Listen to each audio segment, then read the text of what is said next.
Alors, je voudrais vous faire écouter ici d'abord.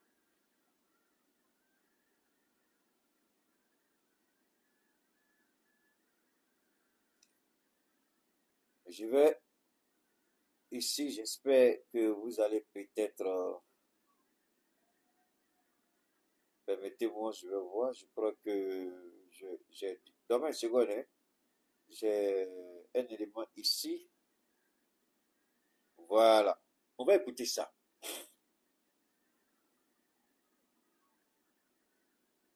Anga idan mɔgɔw k'a fɔ ko an ka taa kuran ɲini Côte d'Ivoire fɛ. Ne b'a bila minɛn damadɔ de kɔnɔ. A fɔlɔ o ye k'an lasegin CEDEAO kɔnɔ. Écoutez très bien. Hein.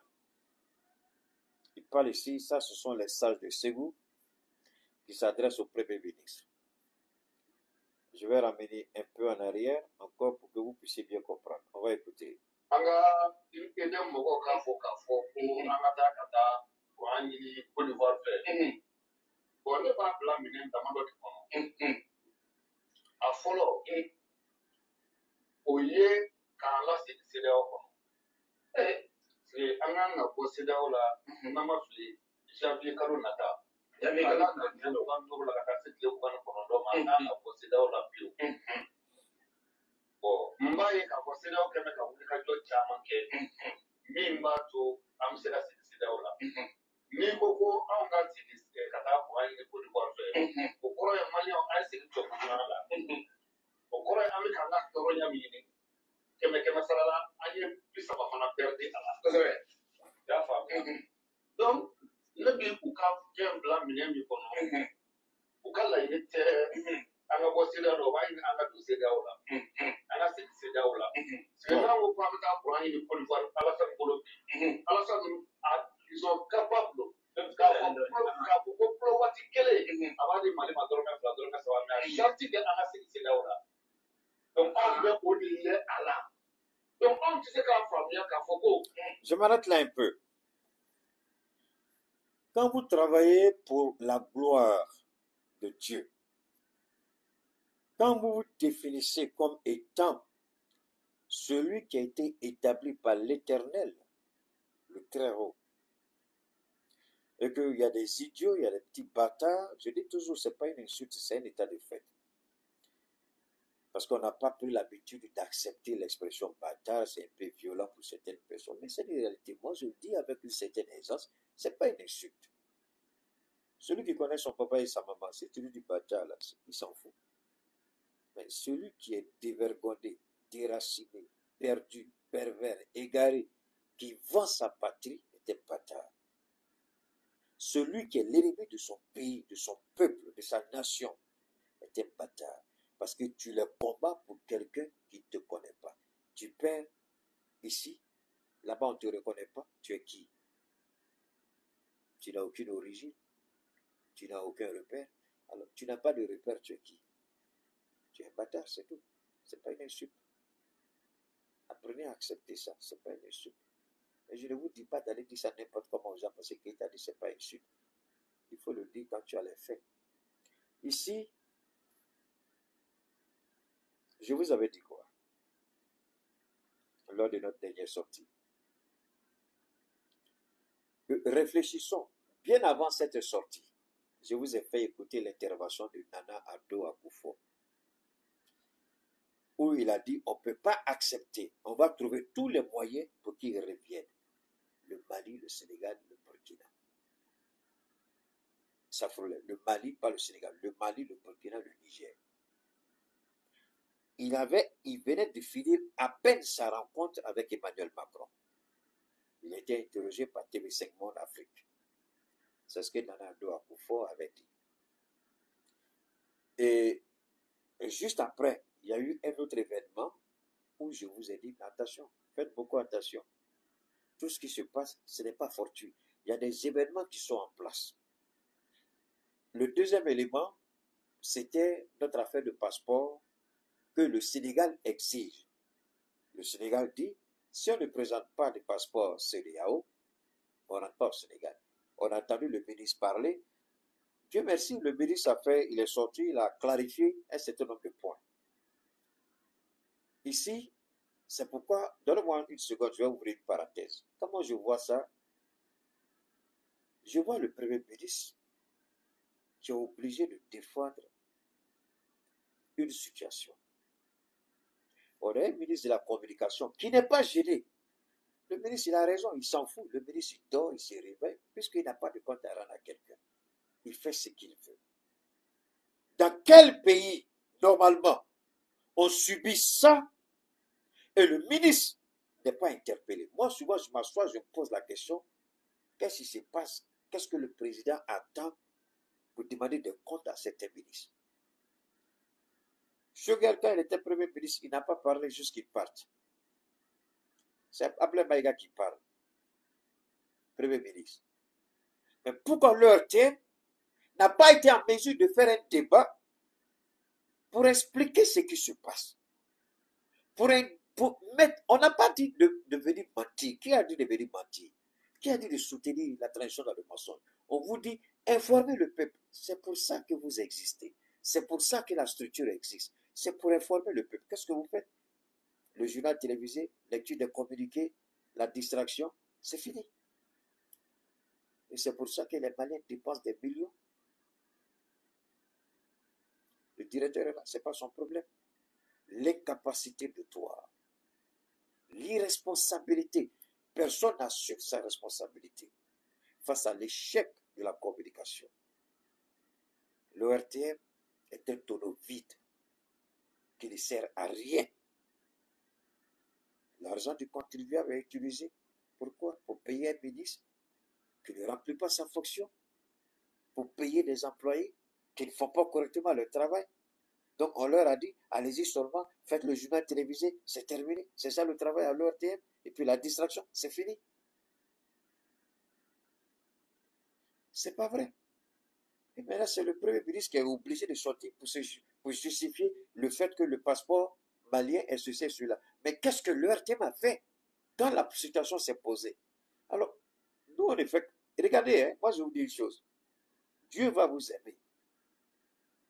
Et Dieu va vous donner des gens pour vous accompagner. Mais si vous n'êtes pas suffisamment intelligent pour comprendre que Dieu met des gens à côté de vous pour vous aider, et vous croyez que vous êtes tellement fort, Dieu ne va jamais faire ça, vous êtes ceci, c'est que vous n'avez pas encore compris comment Dieu opère. Je vous ai parlé tout à l'heure que Dieu a dit à Moïse, tu n'iras pas à Canaan. Je t'ai demandé quelque chose, tu n'as pas fait, tu as fait selon ta volonté. À cause de ça, tu n'iras pas à Canaan, la terre promise. Je voudrais que nos autorités se rappellent toujours que Dieu a la possibilité toujours de recadrer quand on ne l'écoute pas. Et Dieu a plusieurs façons de parler aux gens. Dieu ne va pas dire ça pour dire à Simi, il faut écouter Keïta. Abdoulaye Maïga, il faut écouter Keïta. Dieu a doté chacun de nous d'un esprit, d'une raison, d'une sagesse, d'une intelligence, d'un raisonnement. C'est tout.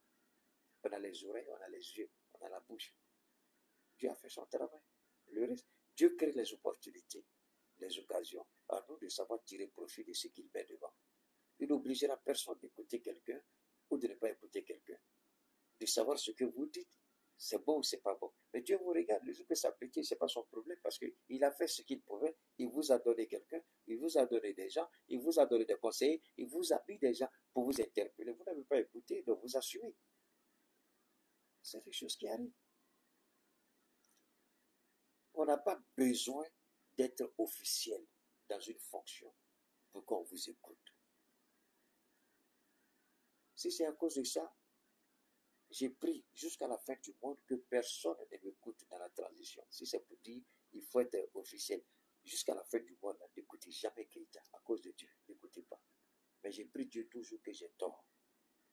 Vous refusez de m'écouter, je demande à Dieu que j'ai tort pour l'amour de mon pays, non pas pour l'amour de quelqu'un. Vous refusez de m'écouter, je prie Allah que j'ai tort. Parce que si j'ai raison, c'est pas bon. Vous avez la possibilité de parler à Sorobio, autorité de la transition. Appelez-lui et posez-lui la question. Il va vous parler. Si Gon Coulibaly pouvait parler, il allait vous dire Ita m'avait averti. Mais comme c'est un petit placro, je n'ai pas voulu l'écouter. Si Ahmed Bagayoko peut parler de sa tombe, il va dire ce petit-là m'avait parlé, mais je n'ai pas voulu écouter. Moi, je ne fais que conseil, je n'oblige personne. Et je prie toujours que j'ai tort. C'est tout. Parce que quand on a raison, je connais les conséquences. Parce que quand Dieu vous montre quelque chose, il vous instruit de parler, il vous montre aussi les conséquences si on ne vous écoute pas. Mais vous priez toujours d'avoir tort. Parce que ce que Dieu vous permet de voir, vous ne voulez jamais, vous ne souhaitez jamais ça. Alors, ceci dit, la CEDEAO est en train de déployer tous les moyens. Et ce sont des politiciens. Ils ont des conseillers qui payent à des prix d'or. Vous croyez que cette proposition de la Côte d'Ivoire et du Ghana est quittée au ciel pour tomber? Non.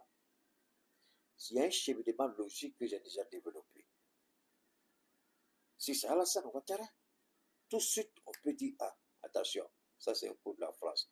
Mais appeler Nana Addo Akufo, c'est comme brouiller les pistes. Je vous ai dit ça la dernière fois. Mais pour quelqu'un qui connaît la politique de la sous-région et qui connaît les relations Macron-Addo et l'autre Akufo, on sait très bien ce qui est en jeu. Voilà les deux anciens taulards du Sénégal nous causaient du tort. J'avais interpellé là-dessus. Maintenant, le ministre vient nous dire, le passeport du Mali, la CEDEAO n'a pas un centime dedans. Mais tous les pays. Maintenant, moi, je pense que la question de dire le passeport du Mali, il faut faire des appels d'offres. Moi, je pense que la question des appels d'offres a été exagérée, monsieur le Premier ministre. Dans la mesure où le président même a reçu les ministres de la défense et de la sécurité des trois pays. Et le président a demandé, ils ont fait une proposition au président. Le Burkina a déjà un passeport qui est l'un des passeports les plus sécurisés au monde. Donc la proposition a été faite de travailler avec la même société qui produit le passeport du Burkina Faso. Il n'y a plus question d'appel d'offres là-bas, c'est déjà réglé. C'est maintenant quand est-ce que ça va commencer, à moins est-ce qu'il y a autre chose qu'on ne sait pas. Sinon la question, le président Assimi Goïta a déjà donné le feu vert, je crois bien. Donc moi je pense que la question d'appel d'offres à ce niveau-là, en ce qui me concerne, je peux me tromper. Je crois pas que déjà, on a déjà la société qui va le faire, puisqu'on a dit on va aller sur la base du passeport du Burkina Faso. Alors, pour aller chercher notre société, alors que celle qui fait le passeport du Burkina Faso peut valablement faire le passeport des trois pays. Donc, à ce niveau-là, pour moi, déjà, la question est réglée, en ce qui me concerne en tout cas. Mais ici, ce qu'il faut retenir, et je répète encore, le directeur de l'EDM, qui était et qui reste membre de la commission, il n'a jamais rendu compte. Parce que pour moi, voilà la démarche, moi, en tant que Premier ministre, j'allais adopter. J'ai dit, moi, en tant que Premier ministre du Mali, voilà ma démarche. J'allais appeler le directeur général de l'EDM et ses collaborateurs d'abord, pour venir me faire le point de la commission dans laquelle lui, il se trouve avec le président. Quel est le niveau? À quel niveau se trouvent aujourd'hui les différents projets qui ont été initiés au sein de cette commission? Et au regard de cela, je me déplace à l'EDM et je dis, je mets le directeur général au travail, je dis, au regard de ce que je sais, de ce qui est des acquis, de ce qui a été fait, de ce qui a été fait, parce que le président lui-même suit les dossiers de l'EDM, s'il y a des propositions supplémentaires qui peuvent être faites, on reste à l'écoute. Mais quand vous dites, faites-nous des propositions, les gens vont venir parce qu'ils vont faire ce comme la commission où le président siège n'a jamais existé. Mais c'est ce que les propositions là montrent. Alors moi, ce qui me fait mal, c'est donc le DG de l'EDM est capable de produire ça et il est avec le président dans une commission. Il n'a jamais été capable de dire au président, monsieur le président, voilà, les agents, je les ai approchés, ceux qui sont sur le terrain, ceux qui sont là, parce que n'oublions pas, lui, il est venu. Quand la ministre est venue remplacer Lamine, l'ancien DG est parti. Lui, il est venu avec la ministre. Alors, je ne comprends pas, la ministre part et puis lui reste. Et lui reste pourquoi? Souvent, les choix des ministres, ça me pose moi un problème. Parce qu'un ministre, il travaille avec des collaborateurs. Si le ministre doit partir, pour moi, il part avec ses collaborateurs. Ça veut dire quoi? Ça veut dire que la ministre, elle est partie, le DG devait accompagner la ministre. C'est-à-dire que c'est les deux qui partaient. Mais la ministre part, le DG reste. Le DG reste pour faire quoi? Alors, c'est maintenant que vous voyez qu'il est chaud. Il court de gauche à droite, il peut faire ça, il peut faire ça. Donc, à l'époque, il ne pouvait pas faire ça. Donc, c'est comme si la ministre l'empêchait de travailler. Mais alors qu'il était dans une commission où il voyait le président. Mais si la ministre était un problème, toi tu es garçon, elle est femme, et puis toi tu es devant ton président, tu ne peux pas le président, monsieur le président, voilà les propositions que nous on veut faire. Voilà les propositions qu'on a déjà faites à madame la ministre, on ne sait pas si elle vous a tenu informé, voilà ça, voilà ça. De tout ça, on ne sait rien. Donc on vient et puis on balaye du revers de la main tout ce que le président a accompli, tout ce que la dame a accompli, et puis eux viennent avec des solutions miracles, encore pire, nous jeter dans les bras de l'ennemi. Jusqu'à présent, je m'assois, je réfléchis, je n'arrive pas à comprendre. Ça m'échappe. Je peux me tromper. Mais j'ai du mal à comprendre. On va écouter encore les salles de secours.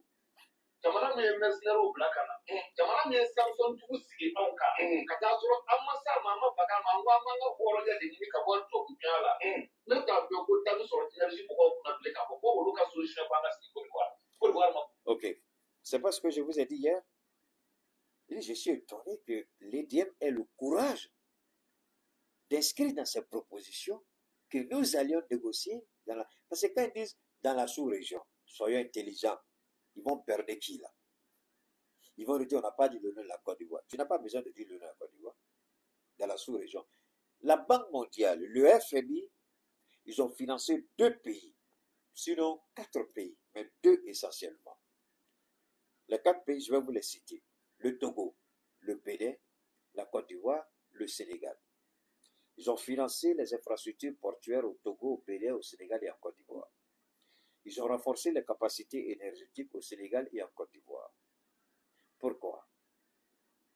Pour le Mali, pour le Bénin, mais ça pour le Mali, pour le Burkina, pour le Niger. Je m'arrête là. Le Niger, ils ont renforcé du côté du Nigeria. Le Burkina peut se rabattre sur la Côte d'Ivoire et le Ghana. Le Mali sur la Côte d'Ivoire. Mais attendez, quand la question de l'énergie s'est posée au Burkina, ils ont la proposition qui a été faite au capitaine. Je voulais rappeler au ministre Abdoulaye Maïga, premier ministre. Ils ont dit au capitaine d'aller négocier au Ghana. Le capitaine a dit, diète, il ne va pas au Ghana. Est-ce que le Burkina paye aujourd'hui l'électricité du Ghana? Non. Je m'arrête là d'abord avant de continuer avec les salles de secours. Il y a quelques mois, ils ont proposé, quand la question de l'énergie s'est posée au Burkina, les 3 pays, nous vivons la même situation. On ne peut pas se blaguer. On vit la même situation. Le Niger, c'est pire qu'aujourd'hui le Mali. C'est pire que le Burkina. Mais le Burkina a refusé d'aller au Ghana. Le Burkina a acheté avec le Ghana. Le Ghana a sanctionné le Burkina comme la Côte d'Ivoire nous a sanctionné. Comme le Nigeria a sanctionné le Niger. Alors, le Burkina, je le répète, a refusé. Et le Burkina est en train de mettre les bouchées doubles pour rapidement accélérer la construction de certaines centrales. Moi, je pense qu'aujourd'hui au Mali, au lieu de dire allons en Côte d'Ivoire, c'est d'accélérer, c'est tout. La construction des panneaux solaires, il y a forcément un blocage quelque part. Sinon, depuis que les projets ont été lancés, on devait commencer à voir certaines réalisations. Deuxièmement, comment le directeur général de l'EDM, je ne sais pas s'il a fait l'état des lieux. Parce que pour que les barrages hydroélectriques soient en panne jusqu'à la date d'aujourd'hui, parce que dans leur proposition, ils ont dit il faut mettre le barrage de Sénégal, je crois. Donc, moi qui croyais que ce barrage a fonctionné, donc le barrage ne fonctionne pas. Et le directeur de l'EDM, il est encore directeur de l'EDM. Je ne sais pas pourquoi il est encore directeur. Les projets d'énergie solaire, à quel niveau on est, on ne sait pas. Et lui, il est encore directeur de l'EDM. Lui qui siège dans la même commission que le président et l'ancienne ministre de l'énergie. Je ne comprends pas. Elle est sanctionnée, même si on ne dit pas pourquoi elle est sanctionnée. Si elle est partie, c'est parce qu'il y a insuffisance de résultats. S'il y a insuffisance de résultats et qu'elle est partie, pourquoi alors le directeur reste? Ce n'est pas le qui est sur le terrain. Elle a directement un collaborateur qui est sur le terrain, qui est le directeur général de l'EDM. Alors pourquoi lui reste quand elle part? C'est la question à laquelle moi je ne comprends pas. Et lui reste pourquoi? Si les barrages hydroélectriques jusqu'à la date d'aujourd'hui ne sont pas opérationnels, est-ce que c'est la faute de la ministre? Ou c'est la faute des deux? Ou c'est la faute du directeur général de l'EDM? Qu'est-ce qu'on pouvait faire sur le champ pour relancer? Je ne sais pas trop. C'est pourquoi c'est intéressant d'écouter ce que les gens de Ségou disent ici. On ne peut pas s'amuser à ce jeu-là. Retourner à la Côte d'Ivoire.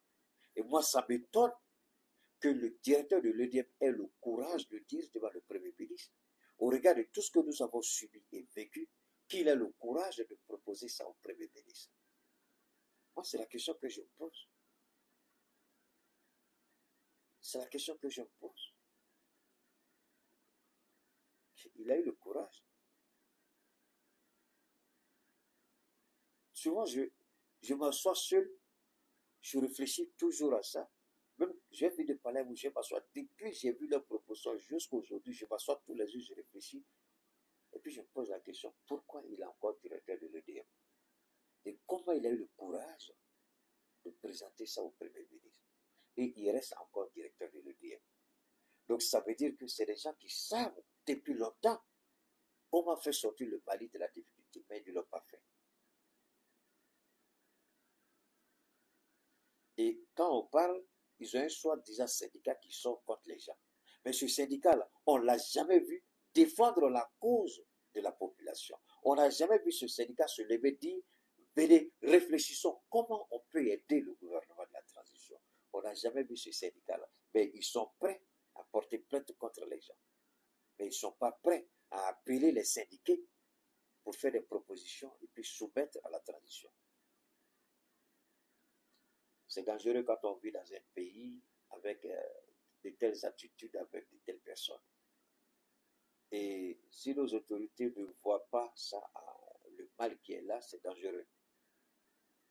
Le Mali a des sérieux problèmes. C'est vrai, on aime les autorités, on les accompagne, mais le Mali a des sérieux problèmes.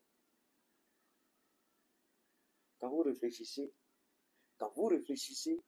assez profondément sur certaines problématiques, vous parlez, vous avez tous les problèmes du monde. Parce que si vous parlez, vous ne faites pas attention, on risque de vous interpeller. Donc par moment, il y a des choses que je vois, je ne le cache pas. Quand les gens viennent ici, là, je discute de beaucoup de choses avec eux. Souvent, les gens n'ont même pas vu de partir. Mais c'est des choses que je ne vais même pas développer les 1/10 sur les réseaux.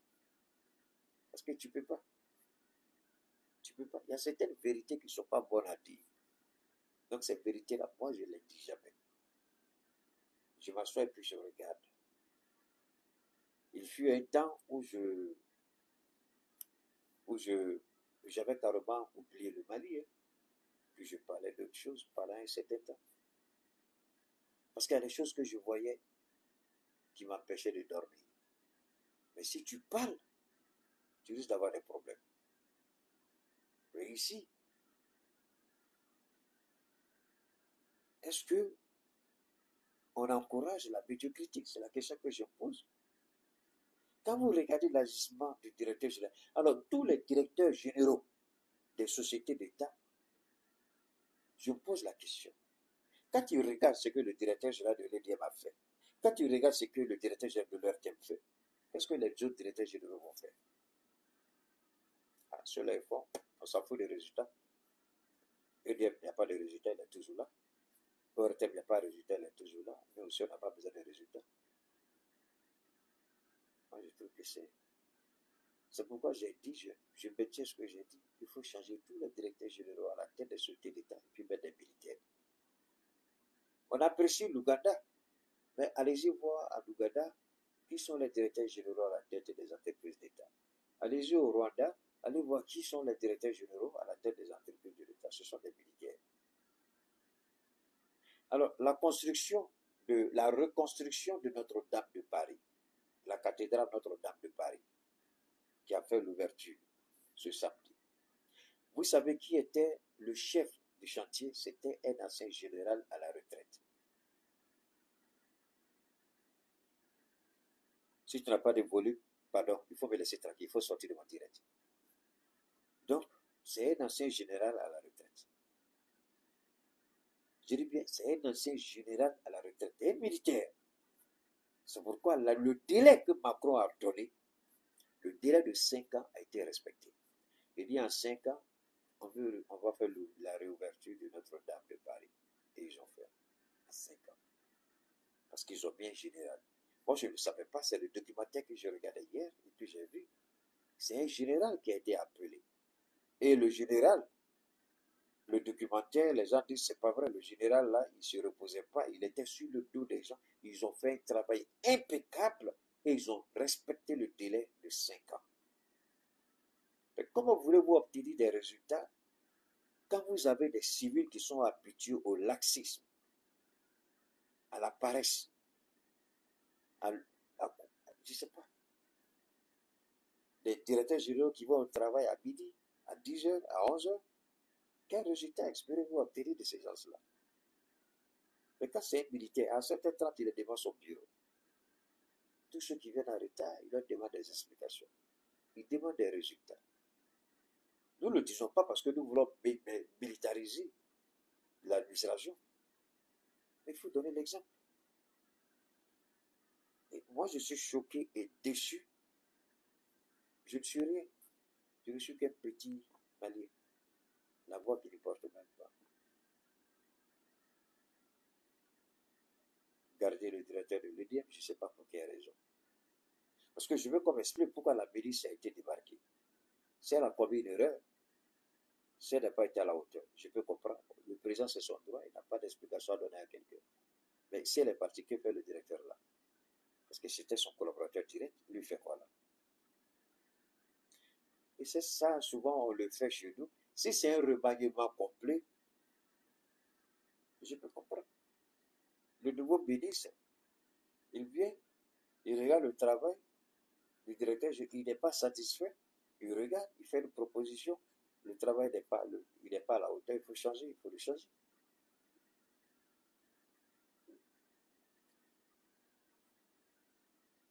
Voilà. Donc voilà. Mesdames et messieurs, ne hakilila ninnu ye kalanbaw de kɛ ko k'u bɛ ko dɔn k'u bɛ baara in ɲɛ dɔn kojugu baka jɔn ko a la bara in filɛ nin ye ka mobili gosi n'an ye ka taa gosi an y'a ta ko a bɛ se mobili de la n'an ye bara in ta ko a bɛ se mobili la ni bara in ko ko ale tɛ se mobili la est ce que an kan ka mobili di bara in ma an kan ka d'a ma tiɲɛ yɛrɛ la tiɲɛ yɛrɛ la an kan ka mobili di bara in ma bilen ko taa n'a ye yan tiɲɛni yɛrɛ la ne bɛ min ye jɔn ko a la ni e ka mɔgɔ ninnu y'a jira k'a fɔ solution t'o bolo o mali tun ye maa miliyɔn 20 kɔ ye maa caman bɛ yen solution b'u bolo gouvernement b'u bolo u ka mɔgɔ wɛrɛ ɲini solution ka mɔgɔ bolo ka na an ka baara kɛ wallahi ne ko. C'est parce que je dis ici, s'ils ne sont pas à la hauteur, il faut les enlever. Mais ils ne vont pas nous écouter, la transition ne va pas nous écouter.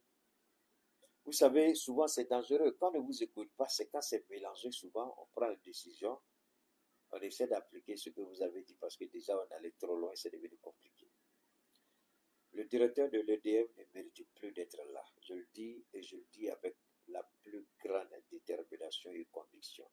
Ce monsieur ne mérite plus la confiance du peuple malien. Il ne mérite plus la confiance du président Assimi Goïta parce qu'il a montré ses limites et son incapacité à gérer la crise énergétique.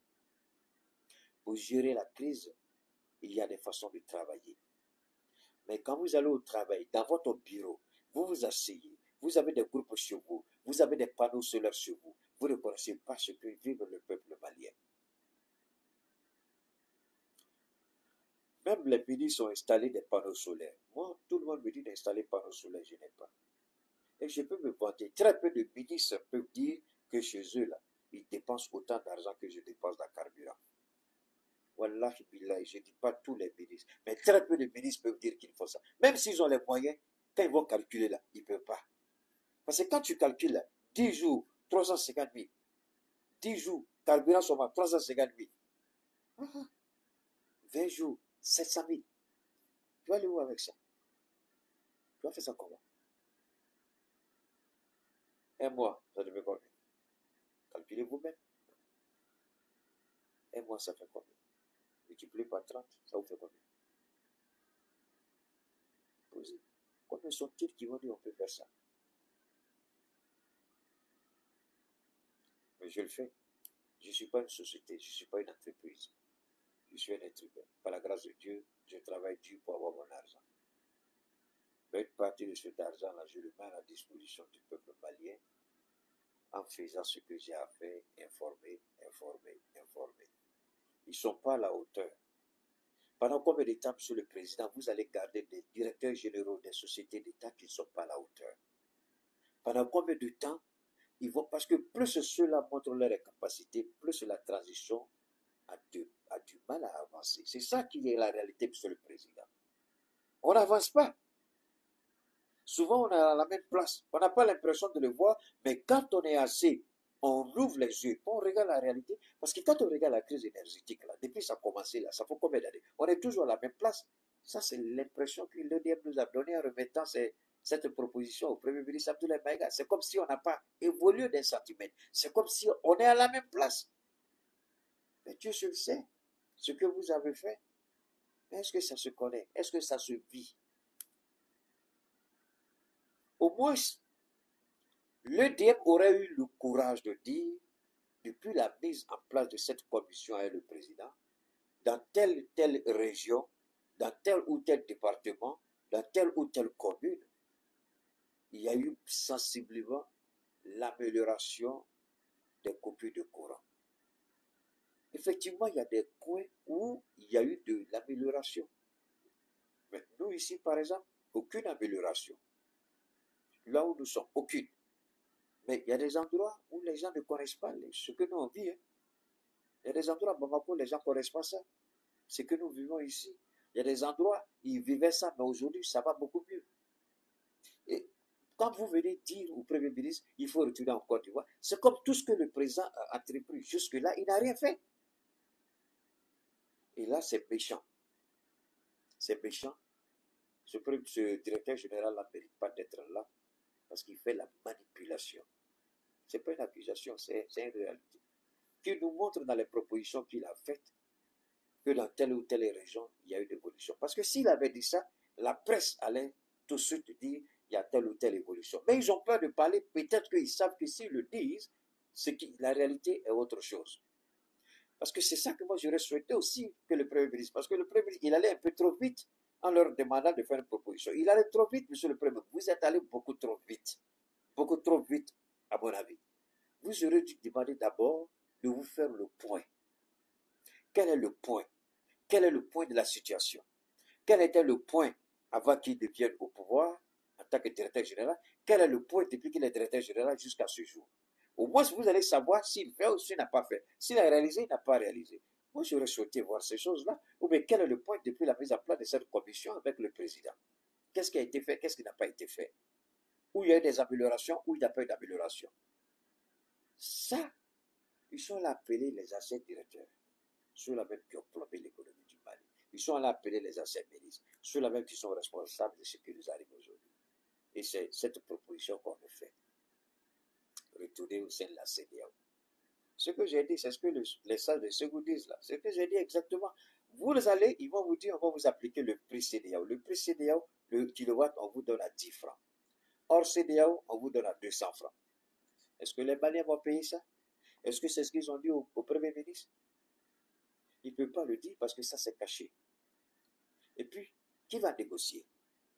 Les négociations, ceux qui vont amener les Ivoiriens ou les Ghanéens à la table, vous croyez qu'il n'y aura pas de rétrocommissions? Il y aura des rétrocommissions. On connaît leur façon de travailler. Il y aura des rétrocommissions sur le dos de qui? Sur le dos des Maliens. Mais avant de faire cette proposition-là, monsieur le Premier ministre, quand vous êtes allé un peu trop vite, je vous demande tout simplement de revenir un peu en arrière, monsieur le Premier ministre. Revenez en arrière, s'il vous plaît. Demandez à votre directeur général de vous faire le point de la situation. Quels sont les endroits où il y a évolution? Quels sont les endroits où il n'y a pas évolution? Parce qu'il faut que vous ayez une visibilité claire dans ce qui se fait. Ici, là, ils sont en train de vous embobiner. Vous venez à peine d'arriver, vous ne connaissez pas le dossier, ils vont vous embobiner. Et ça, ils sont forts dedans. Ça, c'est leur stratégie. Ça, ils sont meilleurs dedans. N'allez pas vite, monsieur le Premier ministre, je vous en prie. Mettez pas la terre. Demandez qu'on vous fasse le point. Et ce point-là, demandez que le point soit fait au sein de cette commission avec le président Assimi Goïta. Il est président de la commission. Demandez au directeur de l'EDM de venir avec sa collaborateur devant le président au sein de la commission. Ils n'ont qu'à vous faire le point. En fonction de cela, vous savez ce que vous allez faire. Parce qu'ils essaient de vous créer, ils essaient de faire croire que le ciel va tomber sur le Mali. C'est fini, tout le Mali est dans l'obscurité. C'est comme ça, c'est comme ça. Il est bon d'aller étape par étape, pas à pas. Faites le point, monsieur le Premier ministre. Dites aux Maliens, dans telle région, la coupure d'électricité, c'était de telle heure à telle heure. Aujourd'hui, il n'y a plus de coupure d'électricité. C'est ce que le Mali veut savoir. Ça va nous donner de l'espoir pour dire que si ça a été réglé là-bas, chez nous aussi, ce sera réglé. Parce que tant que vous ne dites pas ça, pour nous, tout le Mali est dans le noir. Quand je dis à défaut de communication, monsieur le Président, monsieur le Premier ministre, vous commencez à comprendre ce que dit Keïta. Le défaut de la communication, c'est ça. Le manque de communication, c'est ça. L'échec de la communication au niveau de la transition, au sein de l'ERTM, c'est ça. Dites au peuple, dites à la population malienne, dans telle région, il y a ça. Dans telle région, il y a ça. Ici, il n'y a pas encore eu de changement, mais là-bas, il y a du changement. C'est tout ce qu'on vous demande. Ce n'est pas sorcier. Si l'EDM ne peut pas chasser le directeur, il ne sera pas le seul. Il y a des gens qui étaient là avant lui, ils sont partis, ils ne sont pas morts. Il n'a qu'à partir. Il n'est pas le seul. Au Mali, il y a plus de gens. Si au niveau de l'ERTM, ils ne sont pas à la mesure. Ce que moi, je ne comprends pas, vous allez faire bientôt 4 ans de transition. Et puis, vous avez le même directeur. Votre communication, là, il n'y a aucune stratégie. Et puis, vous vous contentez de ça toujours. Alors, je vais vous dire ce que j'ai dit à un ami aujourd'hui qui était venu me voir, monsieur le Premier ministre, monsieur le Président. Choguel était content par le manque de communication parce que lui-même, il était un grand communicant parce que lui-même, il parlait beaucoup. Il aidait beaucoup à combler des vides. Parce que s'il n'y a pas de stratégie, lui, ça lui permettait de parler. Ça le mettait en avant. Et Choguel se faisait voir, il parlait, il parlait. Maintenant, Choguel n'est pas là. Votre déficience, votre défaillance au niveau de l'ERTM, l'échec de l'ERTM, on va voir ça maintenant. Avant, c'est Choguel qui parlait. Choguel ne parle plus. Vous êtes militaire, pendant combien de temps vous allez faire comme Choguel? Choguel, il avait des ressources intarissables de faits historiques qu'il rappelait chaque fois. Vous n'avez pas ça. Vous n'avez pas le talent de Choguel en tant qu'orateur. Ça, c'est la réalité, vous le savez, je le sais. Aujourd'hui, qu'est-ce que vous allez faire? Comment vous allez gérer votre communication? Choguel n'est plus là. C'est vous qui êtes le Premier ministre. Quelle communication vous allez gérer? Je ne comprends pas pourquoi vous gardez des directeurs généraux médiocres qui sont improductifs, qui ne produisent rien, mais qui sont payés avec notre argent, qui n'apportent ce qu'on appelle aucun résultat tangible, mais qui sont bien payés et bien nourris avec notre argent. Ils sont bien payés pour ne rien faire. Ils ont des avantages pour ne rien faire. Mais pourquoi vous les gardez? Ça, le peuple voudrait savoir un jour ou l'autre. Il y a des directeurs qui sont là. C'est vrai que nous sommes préoccupés par la question sécuritaire. Mais on ne peut pas aussi fermer les yeux sur l'échec de certains directeurs généraux par rapport à leur département. C'est le cas de l'EDM, c'est le cas de l'ERTM. Je viens d'ajouter le directeur de l'EDM sur la liste des directeurs généraux à chasser, à renvoyer, sans préavis. Parce que visiblement, ce n'est pas leur place. Ils ne sont pas à la hauteur. Et le peuple souffre par rapport à leur manque de résultats. Le peuple souffre par rapport à l'incapacité de leurs agents à fournir les services pour lesquels ils sont payés. Donc lui, il savait qu'il y avait des barrages hydroélectriques qui ont des turbines qui ne fonctionnent pas. Et puis depuis là, il est assis, il ne dit rien. Alors qu'on pouvait négocier ces turbines-là rapidement avec des partenaires en leur faisant des concessions. Il faut que les Maliens aient l'électricité, mais on peut faire des concessions. Combien de turbines on en a besoin pour faire démarrer certains barrages? On appelle la Turquie, l'Iran, la Chine ou d'autres, on achète tout ce qui vient, on tombe avec eux, on signe qu'on appelle une clause tout de suite, on est d'accord, ils viennent installer les turbines, les barrages commencent à fonctionner. Quel est le problème? Pourquoi ils ne vous font pas l'état des lieux? Mais ils sont forts à vous donner des propositions. Ils sont incapables de faire l'état des lieux. Et vous appelez ça un directeur général qui est incapable de dire aujourd'hui, voilà la situation de la structure que je gère. Ni le directeur de l'EDF, ni le directeur de l'ERTF ne peut dire aucun. Aujourd'hui, voilà la situation. Personne. Parce qu'ils ne sont pas à la hauteur. Je prie que le président prenne conscience que pour que la transition aille vite selon la planification qu'il veut pour aller à des élections apaisées, ces directeurs généraux ne vous permettront pas d'organiser des élections apaisées.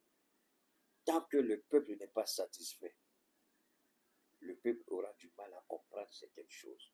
Et pour que le peuple soit satisfait, vous devez démettre des directeurs et nommer des hommes compétents pour obtenir des résultats qui peuvent satisfaire le peuple. Ils ne sont pas obligés d'être là.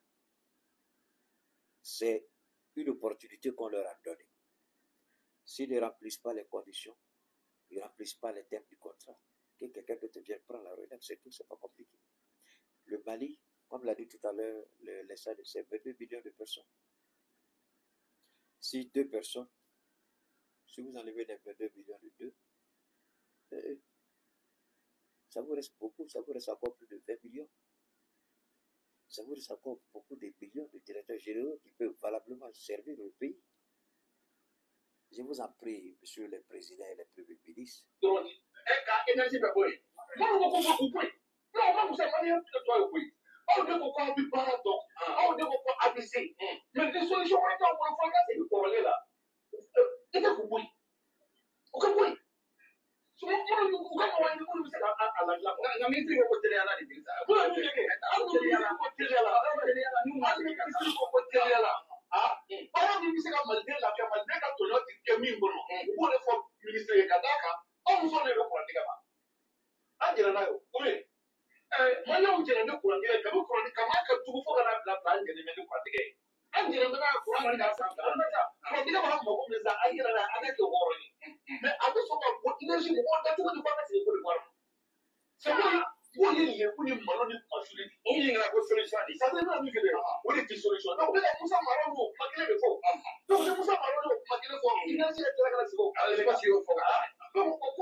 Ok, moi je vais m'arrêter là, je pense qu'il a déjà tout dit. Nous n'avons rien contre, je le répète encore, nous n'avons rien contre qui que ce soit, mais vous n'êtes pas à la hauteur, vous démissionnez. Et moi, c'est ce que j'ai du mal à comprendre avec les Africains. C'est-à-dire, vous parlez de démocratie, mais vous n'avez pas les valeurs que impose la démocratie. La démocratie, dans le sens noble, vous êtes incapable pour accomplir une fonction, vous présentez votre démission. C'est tout. Vous dites, ici s'arrêtent mes compétences. Je ne peux pas. Et ce n'est pas à cause de moi que l'ensemble du pays sera puni. Vu que je ne peux pas, je préfère laisser quelqu'un d'autre. Mais l'Africain préfère s'accrocher à ses intérêts, à ses avantages, à son salaire, à ses petites rémunérations et refuser que quelqu'un, jusqu'à ce qu'on le chasse, jusqu'à ce qu'il soit humilié. Parce que si c'est compliqué, moi je jure, je ne peux pas. Moi, vous allez rire, j'ai appris à démissionner. J'ai démissionné, je ne sais même pas combien de fois j'ai démissionné dans ma vie. La démission, ça fait partie de mon ADN. Depuis mon premier boulot, c'était en Côte d'Ivoire. J'ai démissionné et puis je suis parti à la maison. C'est de là que j'ai pris mes bagages, j'ai dit je vais aux États-Unis et puis je suis parti. Aux États-Unis, j'ai démissionné une fois, deux fois, trois fois. Et chaque fois que je démissionne, le travail que Dieu me donne est plus important que celui que j'ai quitté. Parce que je démissionnais avec des causes réelles, des valeurs réelles. Quand je ne peux pas, je dis sincèrement, je ne peux pas. J'arrête. Je ne peux pas, j'arrête. Alors, moi, je ne comprends pas pourquoi la notion, même ici au Mali, j'ai démissionné. Les gens peuvent le témoigner ici, ceux qui me connaissent bien. J'ai démissionné. J'ai eu à démissionner. Même dans le boulot que je fais là, j'ai démissionné 2 fois. C'est-à-dire, j'ai annulé des partenariats. Je suis quitté dedans. Quand ça ne va pas, il faut sortir. Tu n'es pas obligé de rester dedans. Tu n'es pas le seul. Tu peux faire prévaloir tes compétences ailleurs. Tu ne peux pas honorer. Il faut dire vraiment, je vous respecte pour l'honneur que vous m'avez fait. Franchement, moi, je ne peux plus. J'atteins mes limites. Quelqu'un d'autre vient. Si le directeur général de leur thème avait ne serait-ce qu'un peu de respect pour le peuple malien, il aurait dû comprendre que sa place n'est plus à leur terre. Il aurait dû comprendre qu'il a montré ses limites et présenter sa démission. Un directeur général qui reste, le ministre, ça va vous rester, le ministre, ça va vous rester. Et vous croyez que vous êtes un bon directeur général? Parce que si le ministre va, ça veut dire que vous avez un problème au niveau de votre département. Et vous restez pourquoi? C'est la seule chose que je ne sais pas. C'est la seule chose que je ne sais pas. Et DM, comme les ministres sont partis, le gars, il est venu. Et moi, j'aurais souhaité que le monsieur dise au Premier ministre, monsieur le Premier ministre, vous nous avez demandé des propositions, on est tout à fait d'accord. Mais avant, je souhaiterais d'abord faire le point, le bilan, où on en est, et en fonction de cela, on va vous faire des propositions. Sur tout ce qui m'est cher, sur le Coran, je le jure. Moi, directeur, c'est la réponse que j'allais donner. Séance tenante au Premier ministre. Monsieur le Premier ministre, nous avons parfaitement compris, on va se mettre au travail. Mais j'aurais souhaité d'abord faire le point avec vous, puisque je suis dans une commission où je siège auprès du président. Il y a certaines démarches, il y a certains projets, il y a certains travaux qui ont été déjà faits. Je vais faire le point de la situation. En fonction de cela, nous allons vous faire des propositions. C'est ça que moi j'attendais. Mais il a montré qu'il n'est pas, il ne connaît pas, il ne peut pas. Si tu n'as pas été capable de dire ça à ton Premier ministre, tu ne méritais plus d'être directeur général de l'EDM. Est-ce que c'est sorcier? Est-ce que c'est compliqué? Est-ce que c'est difficile? Pas du tout. C'est ce que j'ai dit, on a des barrages. Comment lui, maintenant on va nous dire qu'il faut augmenter la production des barrages, il faut faire ça. Donc depuis qu'il est directeur là, il n'a pas vu tout ça. Mais tu es dans une commission, pourquoi tous les jours tu ne peux pas le président, monsieur le président, on a des partenaires, est-ce qu'on peut aller vers ces partenaires-là pour avoir des turbines? Au lieu de faire la maintenance, on va acheter de nouvelles turbines. Maintenant, le président il appelle son ministre de l'économie et des finances. Discuter, trouver les formules juste pour le Mali, rapidement.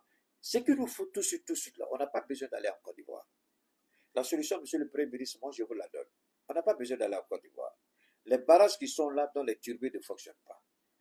Votre directeur général que vous avez gardé, quelqu'un qui logiquement doit être disqualifié, même d'être appelé DG de l'EDM, quelqu'un qui ne mérite même pas d'être assis dans le fauteuil du directeur général de l'EDF, qui est encore assis là-bas pour des raisons que lui seul connaît, normalement, il devait vous faire le point.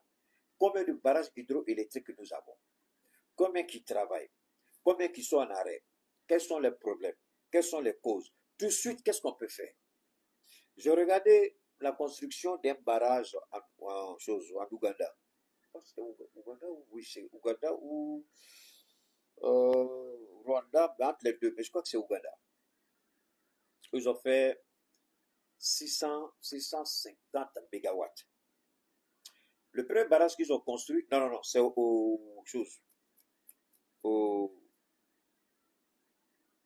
en Guinée. Mais ils ont fait, les Chinois, je connais deux types de ce barrage-là. Il y a un qui est en Guinée, puis un qui ont fait en Ouganda. Qu'est-ce qu'ils ont fait? Il y a un barrage que vous faites. Dans le barrage, il n'y a pas, vous faites le barrage simple.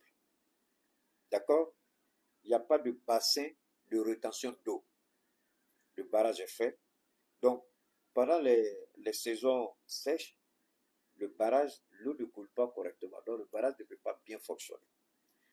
Alors, quand ils ont fait, ils ont regardé, ils ont observé dans le premier plan, c'était pas ça. Alors, qu'est-ce qu'ils ont fait? Ils ont dit, d'accord, les Chinois ont fait la proposition, on va retenir l'eau. Donc, ils ont créé un bassin énorme. Donc, quand il y a la saison sèche, le bassin est ouvert. Et l'eau coule. Et l'eau alimente, pendant toute la période de la saison sèche, l'eau alimente convenablement le barrage et le barrage produit les 600 mégawatts. Ce qui a permis à l'Ouganda d'installer comment on appelle ça, des unités industrielles partout. Vous avez il y avait montage de véhicules, fabrication de véhicules. Vous savez, ils font leurs propres véhicules maintenant. Les cars, comment on appelle ça, les cars que le Rwanda a acheté, tous les cars électriques. Il y a hybride, hein, hybride c'est-à-dire gasoil et puis électrique. Mais les cars aussi 100% électriques. Ils ont monté ça. Je crois qu'ils ont bon, l'Ouganda et le Rwanda travaillent en partenariat quand même. Hein. Donc je crois qu'ils ont cette relation dans les deux pays. On dirait que ce sont des frères, des cousins, je ne sais pas trop. Mais c'est comme ça qu'ils travaillent. Alors non. Dans mes secondes, je vois quelque chose. Ok. Donc, ils ont fait ça. Quand il y a la saison sèche, le grand bassin, on ouvre et puis l'eau coule. Et ça produit suffisamment d'électricité pour tout le pays. Aux choses, en Guinée, c'est la même chose que Alpha Condé a fait. Il a fait 600, mais malheureusement, le barrage, par la saison sèche, il n'y a pas l'eau. Il n'y a pas de courant. Donc maintenant, il est question de faire le même système qu'ils ont fait en Ouganda. C'est-à-dire un barrage ils font la rétention d'eau pendant la période sèche. On ouvre le barrage et puis l'eau alimente le barrage.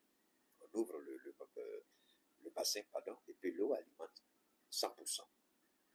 Alors, au Mali, peut-être on peut être confronté à cette question de saison sèche et tout ça. Le Mali a la possibilité de faire un canal.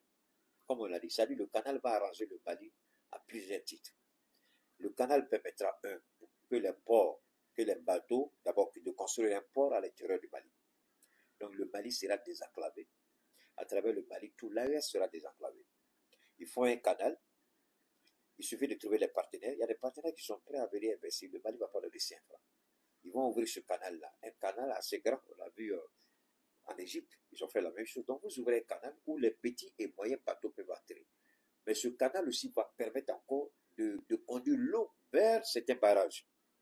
Les barrages hydrauliques. Donc là, on va construire des bassins. Des bassins où il y aura la rétention d'eau. Suffisamment d'eau. Donc quand c'est plein à un certain niveau, l'eau continue de couler. Mais dès que la saison sèche arrive, automatiquement le bassin il est ouvert. Donc l'eau continue d'alimenter le barrage jusqu'à la saison pluvieuse. Qui gagne? Nous on gagne. Il suffit de trouver le mécanisme de financement avec les structures. Ils n'attendent que ça. L'argent est dans le monde. L'argent, il faut juste aller chercher l'argent où il est. Il y a des gens qui disent que leur argent dort. Ils ne veulent pas que l'argent dort. Ils veulent que l'argent travaille. Mais aller vers ces gens-là, ils sont là. Trouver des contrats avec eux, trouver la meilleure formule. dans le respect, un, de la souveraineté du peuple malien, deux, la prise en compte des intérêts du peuple malien. Pas des contrats où le peuple sera esclave, mais des contrats où le peuple sera souverain, où le peuple sera un contrat gagnant-gagnant. On peut faire ça. Pourquoi les États-Unis sont les États-Unis? J'aime prendre cet exemple parce que c'est un pays où you gotta dream big, c'est-à-dire rêve grand, voir grand. Tant que tu ne rêves pas grand, mais tu ne réaliseras rien de ta vie, tu seras toujours dans une petite position de merde où tu vas rester toute ta vie. Moi, je rêve grand. Donc, quand je rêve grand, il y a des choses que j'arrive à obtenir. Quand les gens regardent, ils disent, waouh, j'ai dit non, c'est pas. Tu ne vas pas peut-être obtenir 100%, mais tu auras au moins 70 à 80%. Parce que tu rêves grand. Et quand tu rêves grand, tu te donnes les moyens d'atteindre tes objectifs. Et le Mali, si le Mali veut être indépendant, si le Mali veut être développé, si le Mali veut être émergent, si là, il faut qu'on commence à rêver grand.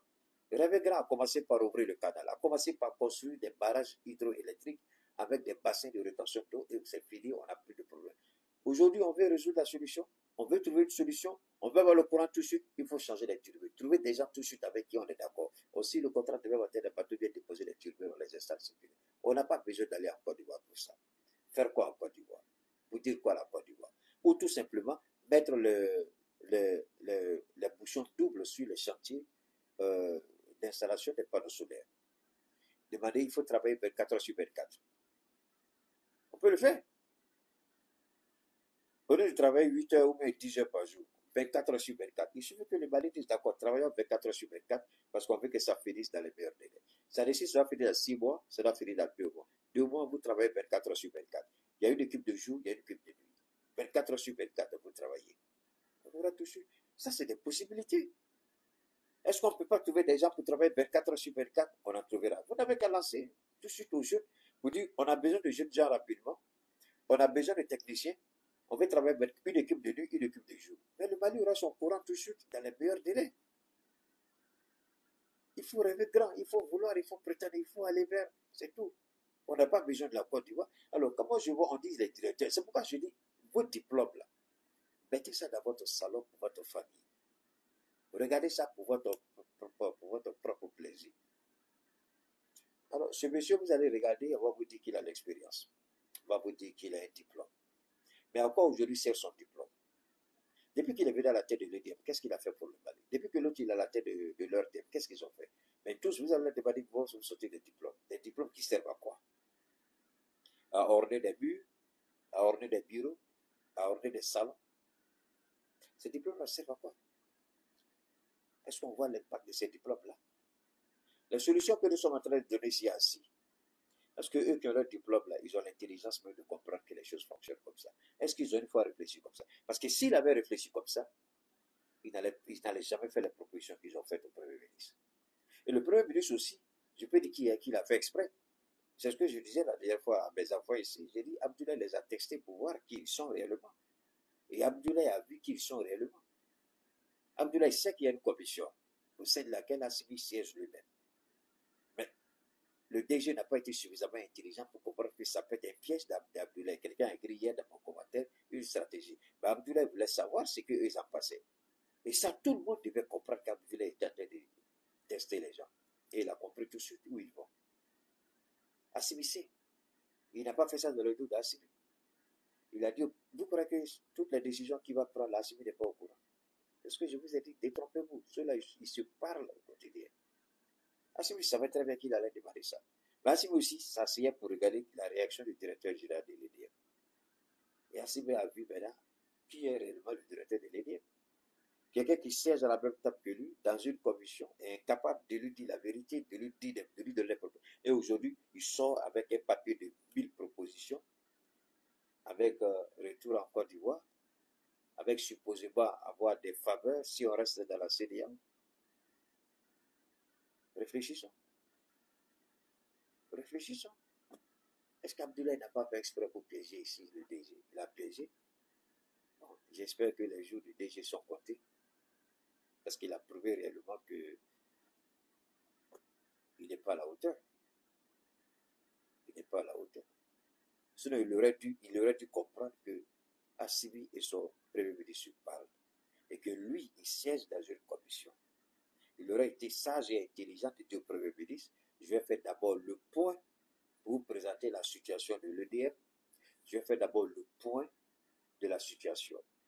Les travaux qui ont été engagés, à quel niveau se trouvent les travaux, quelles sont les localités dont la fourniture, la distribution d'électricité ont été sensiblement améliorées, quelles sont les localités où encore on a de sérieux problèmes de délestage, c'est-à-dire les coupures d'électricité. Quand tu dis c'est un problème, il sait très bien, il sait tout de suite que tu connais ton département. Il sait tout de suite que tu maîtrises ton sujet. Il sait très bien ce que tu vas. Mais quand tu sautes, et puis 2 jours après, tu viens sortir des propositions, 1000 propositions, il te regarde et puis il rit. Mais Assimi me varie, parce qu'Assimi dit, mais ce gars-là, il siège avec moi ici. Le zèle avec lequel je l'ai vu, mais il n'a jamais manifesté ça ici devant moi. C'est la question. Alors, c'était juste notre modeste contribution, tout en disant toujours que c'est un peu ça aussi le Mali.